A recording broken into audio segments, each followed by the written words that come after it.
Nobel laureate Professor Wole Soyinka, in an interview, cautioned the way the vice presidential candidate of the Labour Party, Datti Baba Ahmed, has been carrying himself since they lost the February elections.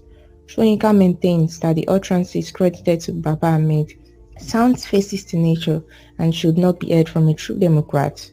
Former President Olusegun Obasanjo has bashed the recently concluded February elections, calling it a sham and that he could not keep quiet because of his age.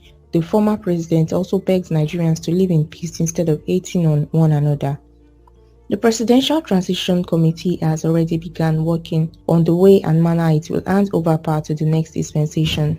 The committee, headed by the SGF boss Mustafa, has even begun moving heavy equipment at the Eagle Square in Abuja, where the handing over will take place. Peter Obi has once again denied ever inciting any form of religious or ethnic violence before, during and after the election.